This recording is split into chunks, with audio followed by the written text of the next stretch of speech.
Hello welcome guys, मैं हूं मंजय और आज हम लोग डिस्कस करेंगे model set 2 mathematics class 10th for JAC board के क्वेश्चन नंबर 1 से लेकर 30 तक के सारे क्वेश्चन को डिस्कस करेंगे।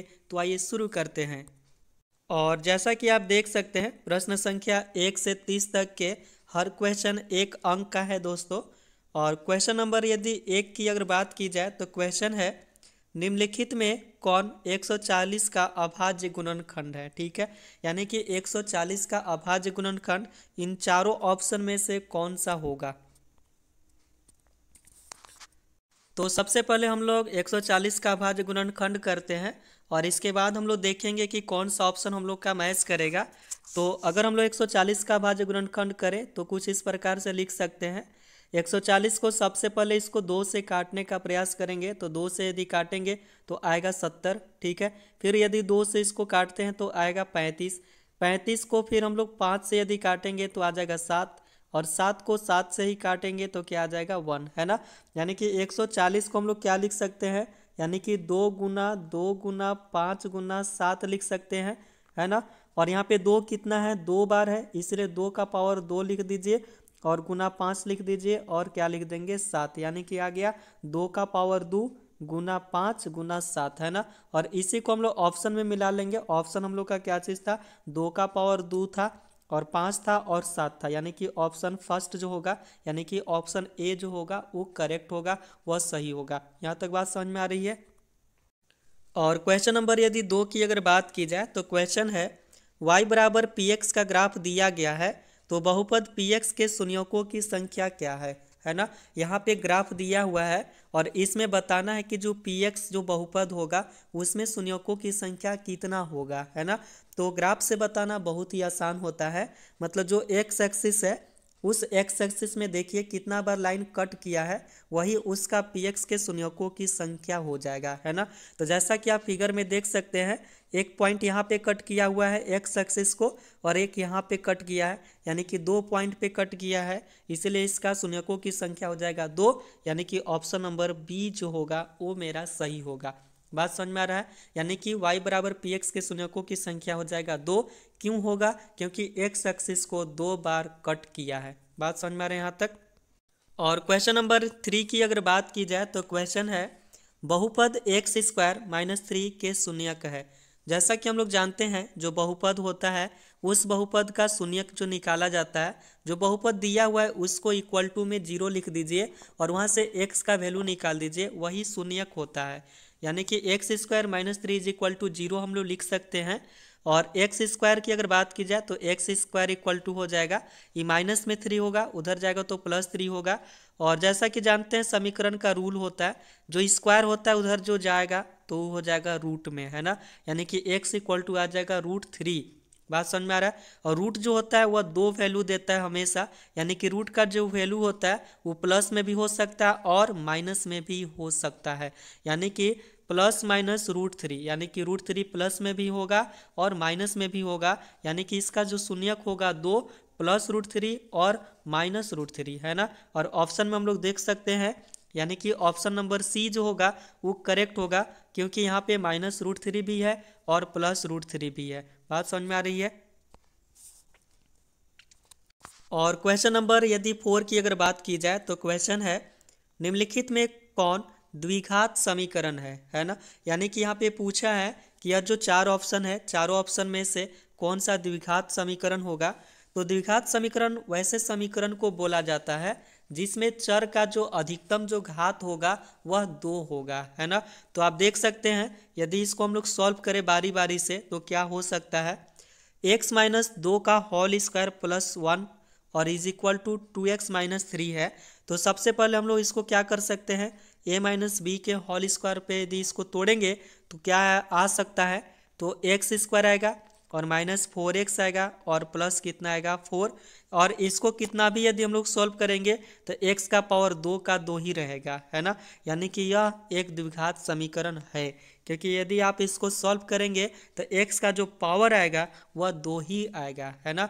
बट यदि b और c को यदि हम सॉल्व करेंगे तो x का पावर कट जाएगा। कैसे कटेगा अभी देख सकते हैं, x गुना x करेंगे तो x स्क्वायर आएगा, ठीक है। और x इंटू यदि 1 करेंगे तो x आएगा +8 और इज इक्वल टू देखिए x इंटू एक्स करेंगे तो एक्स स्क्वायर आएगा, तो एक्स स्क्वायर से एक्स स्क्वायर कट गया है ना। तो यहाँ पे चर का अधिकतम घात 1 आ रहा है, इसलिए द्विघात समीकरण नहीं होगा। और सी भी कुछ वैसा ही है, क्योंकि x इंटू एक्स करेंगे एक्स स्क्वायर होगा और यहाँ भी x इंटू एक्स करेंगे एक्स स्क्वायर होगा और दोनों कैंसल आउट हो जाएगा, तो एक्स स्क्वायर रहेगा ही नहीं। और द्विघात समीकरण का मतलब होता है वैसे समीकरण जिसमें चर का अधिकतम घात 2 होगा, है ना। तो इन चारों ऑप्शन में जो ऑप्शन ए जो है वह करेक्ट है, क्योंकि आप इसको सॉल्व करेंगे तो x का अधिकतम घात 2 ही आएगा। यहाँ तक बात समझ में आ रहा है, आगे बढ़े। और यदि क्वेश्चन नंबर 5 की अगर बात की जाए तो क्वेश्चन है ax² + bx + c बराबर 0 के दो भिन्न वास्तविक मूल होंगे। यदि आप द्विघात समीकरण चैप्टर पढ़े होंगे तो वहाँ पे b² - 4ac के 3 कंडीशन पढ़े होंगे। पहला कंडीशन होता है कि यदि b² - 4ac 0 से बड़ा हो तो वहाँ पे जो x का जो मूल जो निकलता है वह दोनों वास्तविक संख्या होता है और दोनों एक दूसरे से भिन्न संख्या होता है।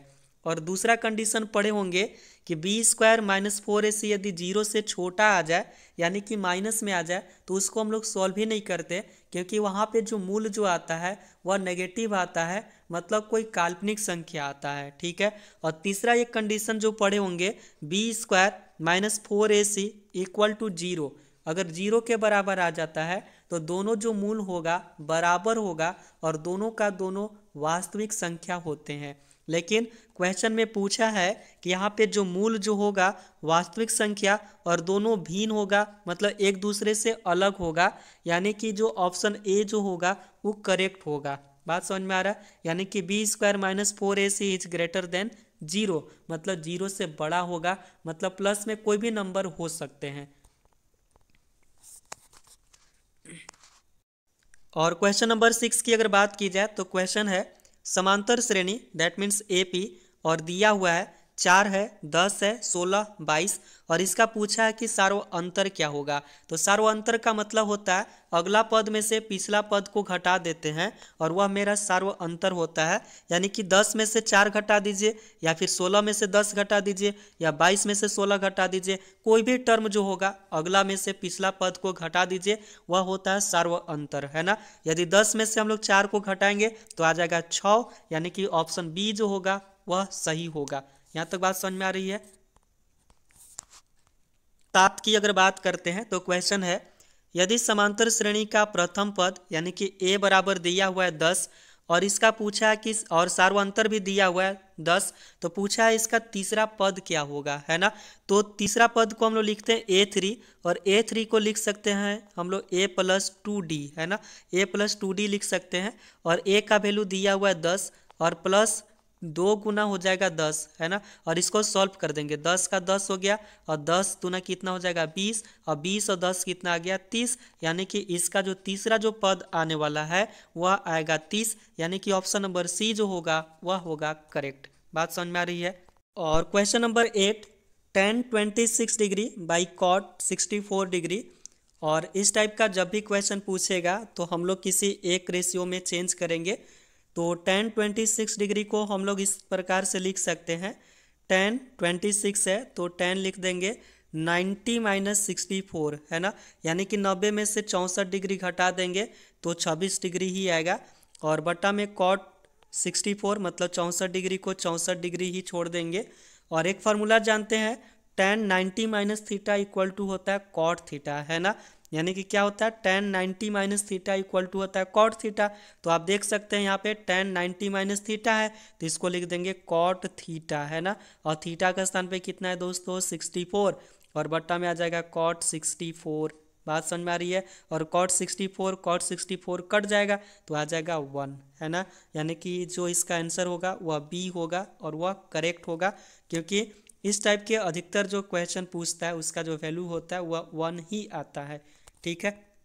और क्वेश्चन नंबर 9 sec 90 - a, और जैसा कि हम लोग फार्मूला जानते हैं sec 90 - थीटा इक्वल टू होता है कोसेक थीटा, और थीटा का स्थान पे यहाँ पे a दिया हुआ है तो कोई दिक्कत वाली बात नहीं है। तो sec 90 - a जो होगा वो हो जाएगा कोसेक a, यानी कि ऑप्शन डी जो होगा वो करेक्ट होगा। और क्वेश्चन नंबर 10 की अगर बात की जाए तो क्वेश्चन है sine square theta plus cos square theta. बताओ यार, ये भी फॉर्मूला है तो इसका जो वैल्यू होता है वह 1 होता है उसका निर्देशांक क्या होता है ना। आप पढ़े होंगे एक्स एक्सिस पढ़े होंगे, वाई एक्सिस पढ़े होंगे, इस टाइप का है ना। तो जो मूल बिंदु होता है मतलब एक्स एक्सिस और वाई एक्सिस जिस पॉइंट पे काटता है उसको मूल बिंदु बोलते हैं और उसको ओ से रिप्रेजेंट करते हैं और वह वहीं से स्टार्ट होता है हर चीज़, यानी कि उसका मूल बिंदु का जो निर्देशांक होता है वह होता है 0 0 है ना, क्योंकि वहीं से स्टार्ट होता है हर डिस्टेंस। और क्वेश्चन नंबर 12 की अगर बात की जाए तो क्वेश्चन है बिंदुओं -3, 4 और 7, 8 को मिलाने वाले रेखाखंड का मध्य बिंदु क्या होगा, है ना। यानी कि एक बिंदु मान ले रहे हैं ए और ए का निर्देशांक -3, कितना है 4 दिया हुआ है, और एक है बिंदु बी है और बी का निर्देशांक जो दिया हुआ है 7, 8 दिया हुआ है, और इन दोनों को मिलाने वाला रेखाखंड ए बी का मध्य बिंदु पूछ रहा है। तो मध्य बिंदु को मान ले रहे पी और इसका निर्देशांक हम लोग को पता करना है तो एक्स वाई मान लिए। तो x इक्वल टू फार्मूला मध्य बिंदु फार्मूला से जानते हैं, जो कोऑर्डिनेट होगा x1 x2 को जोड़ देंगे और उसको 2 से भाग दे देंगे, है ना। तो यह हो जाएगा x1, ये हो जाएगा y1 और ये होगा x2 और ये हो जाएगा y2। बात समझ में आ रही है। तो जो हम लोग को निकालना है, क्या निकालना है, उसका निर्देशांक निकालना है। तो क्या कर सकते हैं, x1 और x2 को जोड़ेंगे, है ना।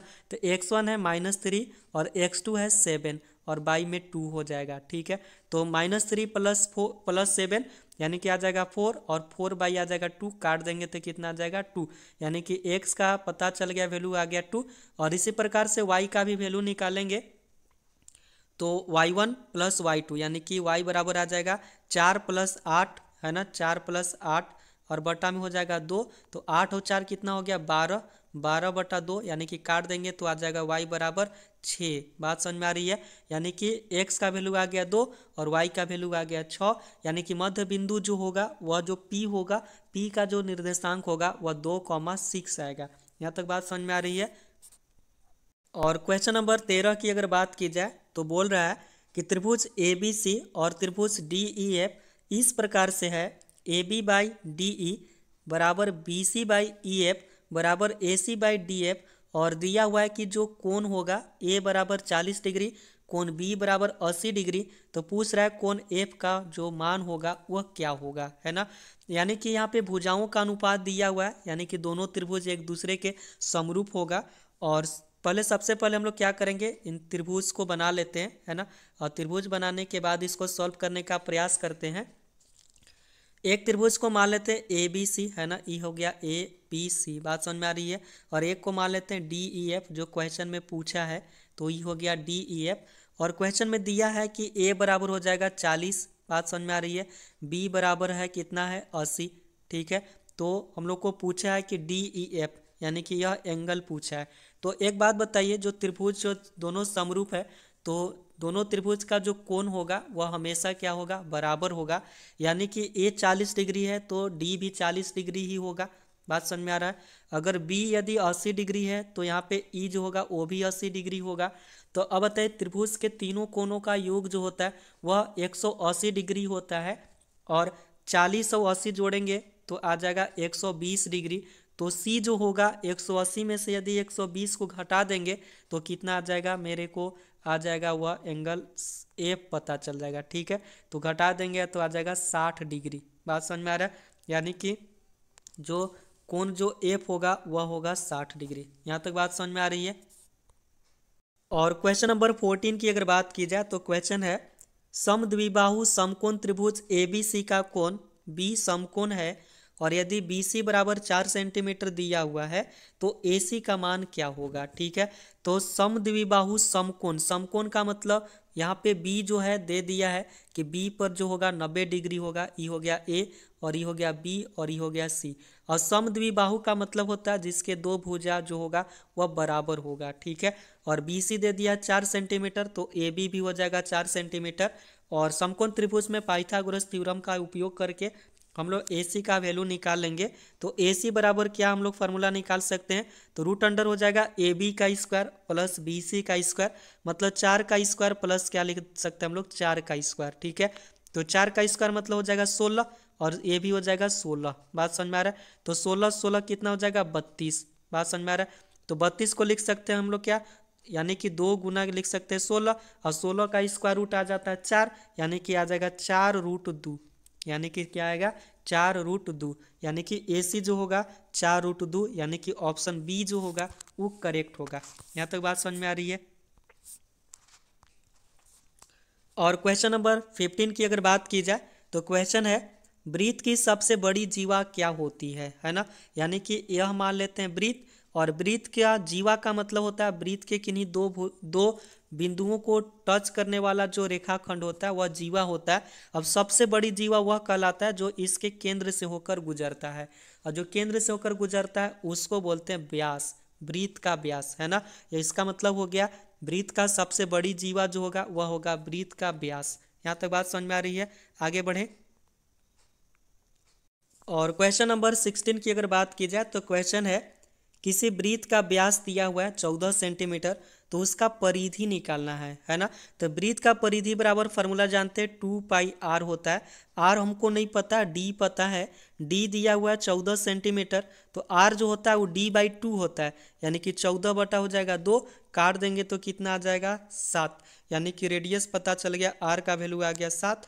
और इसी को हम लोग इसको इसमें पुट कर देंगे, सॉल्व कर देंगे। 2 का 2 हो गया, पाई का वैल्यू जानते हैं 22 बटा कितना होता है 7 होता है, और आर का वैल्यू निकाल दिए 7, 7 से 7 कट जाएगा, 22 गुना 2 आ गया, तो 22 गुना 2 करेंगे आ जाएगा 44। बात समझ में आ रही है? यानी कि ऑप्शन जो सी जो होगा वह सही होगा। और क्वेश्चन नंबर 17 की अगर बात की जाए तो क्वेश्चन है 7 सेंटीमीटर त्रिज्या वाले अर्धवृत्त का क्षेत्रफल निकालना है, यानी कि त्रिज्या दे दिया हुआ है, और अर्धवृत्त का क्षेत्रफल हम लोग जानते हैं फार्मूला 1/2πr² होता है।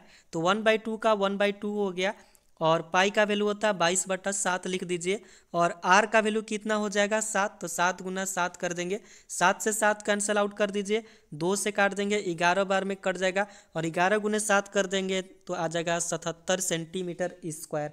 यहाँ तक बात समझ में आ रही है? आगे बढ़े। और क्वेश्चन नंबर 18 की अगर बात की जाए तो क्वेश्चन है यदि 7 सेंटीमीटर त्रिज्या वाले वृत्त के लघु वृत्तखंड का क्षेत्रफल 14 सेंटीमीटर स्क्वायर हो तो दीर्घ वृत्त का क्षेत्रफल क्या होगा, है ना। यानी कि यह हो गया वृत्त, और इस वृत्त का वृत्तखंड हो गया छोटा वाला वृत्तखंड ये मान लेते हैं, और इसका क्षेत्रफल दिया है 14 सेंटीमीटर स्क्वायर, ठीक है। तो पूछा है जो बड़ा जो वृत्तखंड बच गया इसका क्षेत्रफल क्या होगा, है ना। तो हम लोग एक काम करेंगे, सबसे पहले पूरा वृत्त का क्षेत्रफल निकालेंगे, और उसमें से छोटा जो वृत्तखंड होगा उसका क्षेत्रफल को घटा देंगे, है ना। तो वृत्त का क्षेत्रफल बराबर फार्मूला जानते हैं πr² होता है, और पाई का वैल्यू होता है 22/7, और आर का वैल्यू यहाँ पे दिया हुआ है दोस्तों, है ना, वह है 7 सेंटीमीटर। तो आर गुना यानी कि 7 गुना 7 होगा, 7 से 7 कैंसिल आउट हो जाएगा, तो 22 गुना 7 करेंगे तो आ जाएगा 154 सेंटीमीटर स्क्वायर। यानी कि यह पूरा जो वृत्त है इस वृत्त का क्षेत्रफल हम लोग को पता चल गया 154 सेंटीमीटर स्क्वायर। यहाँ तक बात समझ में आ रही है?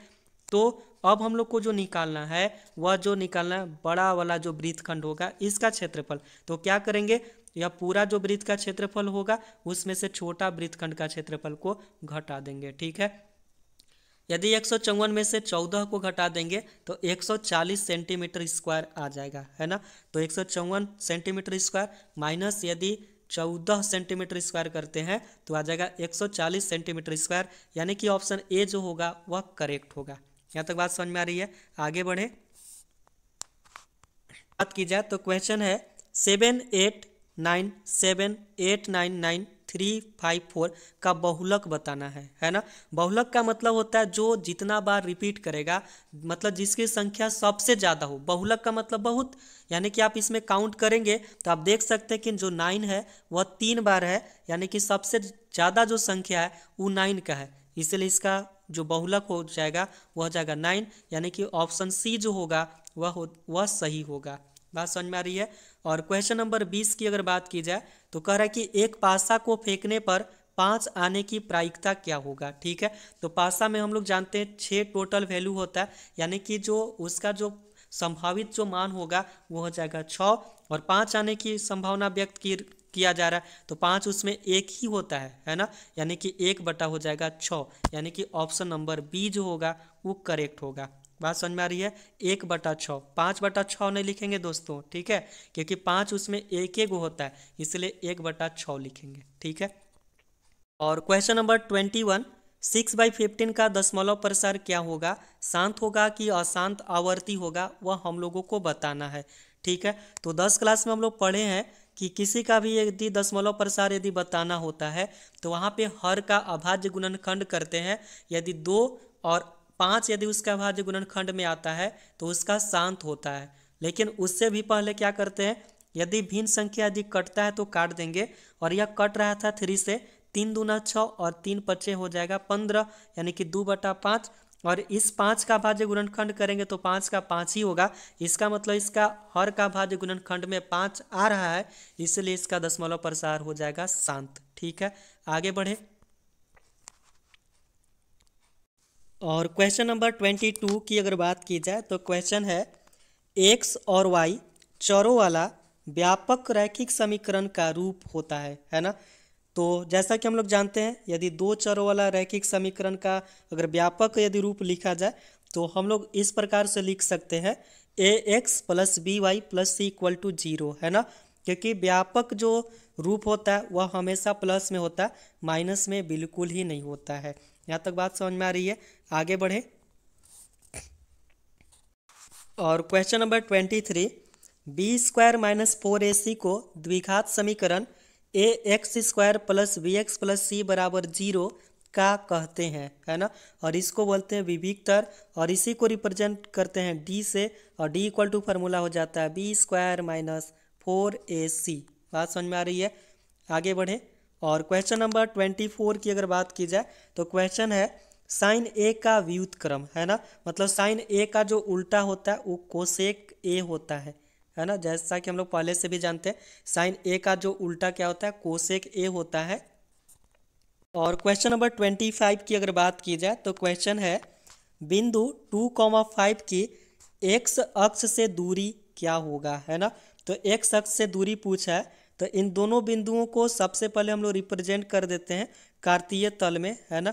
तो यह हो गया एक्स एक्सिस, ठीक है, और ये हो जाएगा मेरा वाई एक्सिस, ठीक है। और यहाँ पे दिया है एक्स का वैल्यू दिया हुआ है 2, ठीक है, 1,2 हो गया, और वाई में कितना है 5, तो 1 2 3 4 हो गया 5, ठीक है। और दोनों को यदि डिस्टेंस यदि मिलाएंगे तो यहाँ पे इन दोनों का कोऑर्डिनेट आ जाएगा, और यह आ जाएगा 2,5। बात समझ में आ रहा है। लेकिन यहाँ पे क्वेश्चन पूछा है एक्स अक्ष से कितना दूरी होगा, यानी कि यह रहा एक्स अक्ष, और इससे अगर दूरी देखे तो यह दूरी कितना है, तो यह दूरी है 5। बात समझ में आ रहा है। देख सकते हैं यह दूरी कितना टोटल 5 है, यानी कि इसका जो आंसर होगा वह हो जाएगा 5। बात समझ में आ रही है। एक्स अक्ष से कितना दूरी होगा, 5 होगा। और क्वेश्चन नंबर 26 पूछ रहा है कि सभी वर्ग होते हैं, क्या होते हैं, तो समरूप होते हैं, ठीक है, सभी वर्ग क्या होते हैं, समरूप होते हैं। बात समझ में आ रही है। और 27 की अगर बात की जाए तो पूछ रहा है कि एक वृत्त की स्पर्श रेखाएं हो सकती है, ठीक है। अगर मान लेते हैं वृत्त है तो इसमें कितना स्पर्श रेखा होगा, तो इधर भी हम लोग ड्रॉ कर सकते हैं, यहाँ पे भी ड्रॉ कर सकते हैं, बहुत सारा ड्रॉ कर सकते हैं, है ना, यानी कि अनंत। बात समझ में आ रहा है। यहाँ पे कोई लिमिट ही नहीं दिया हुआ है, कि कोई पॉइंट ही नहीं दिया हुआ है कि मतलब 2 पॉइंट से, बट यहाँ पे पूछ रहा है डायरेक्ट कि एक वृत्त की कितनी स्पर्श रेखाएं हो सकती है, तो बहुत सारा स्पर्श रेखाएं हो सकती है। बात समझ में आ रही है। और क्वेश्चन नंबर 28, 8 सेंटीमीटर त्रिज्या वाले वृत्त का क्षेत्रफल क्या होगा। तो वृत्त का क्षेत्रफल बराबर फार्मूला जानते हैं πr², तो यहाँ पे लिख देंगे πr² हो जाएगा सेंटीमीटर स्क्वायर। बात समझ में आ रहा है, यानी कि πr² होगा, ठीक है। और क्वेश्चन नंबर 29 की अगर बात की जाए तो क्वेश्चन पूछ रहा है कि यदि 3 4 5 17 + x का माध्य 6 हो तो x का वैल्यू क्या होगा, ठीक है। तो माध्य बराबर फार्मूला जानते हैं, सबसे पहले सभी संख्या को जोड़ेंगे, 3 + 4 + 5 + 17 + x, और जितना संख्या होता है उससे इसको हम लोग भाग दे देते हैं, यानी कि टोटल संख्या 5, तो 5 से भाग दे दिए, ठीक है। और इसको सॉल्व कर देंगे और क्रॉस मल्टीप्लाई हो जाएगा, तो 6 × 5 करेंगे आ जाएगा 30, ठीक है। 3 + 4 यदि ऐड करते हैं तो हो जाएगा 7, 7 और 5 होगा 12, 12 और 17 जोड़ेंगे तो 29, और प्लस x, यानी कि 29 प्लस क्या हो जाएगा x, और x का वैल्यू निकालेंगे तो आ जाएगा 30 में से 29 को घटा देंगे तो x बराबर आ जाएगा 1। ठीक है, यानी कि यहाँ पे जो x का वैल्यू आएगा वह कितना आ जाएगा, 1 आ जाएगा। बात समझ में आ रहा है। क्वेश्चन नंबर 30 की अगर बात की जाए तो क्वेश्चन है, यदि ई एक निश्चित घटना हो तो इसकी प्रायिकता क्या होगा। तो निश्चित घटना की जब कभी भी बात करता है क्वेश्चन में तो इसका जो प्रायिकता होता है वो होता है 1। ठीक है, यानी कि 1 जो होगा वह सही होगा। होप कि यह वीडियो आपको पसंद आया होगा और नेक्स्ट वीडियो में हम लोग डिस्कस करेंगे क्वेश्चन नंबर 31 से 40 तक के सारे क्वेश्चन को डिस्कस करेंगे। तो मिलते हैं नेक्स्ट वीडियो में, तब तक के लिए बाय।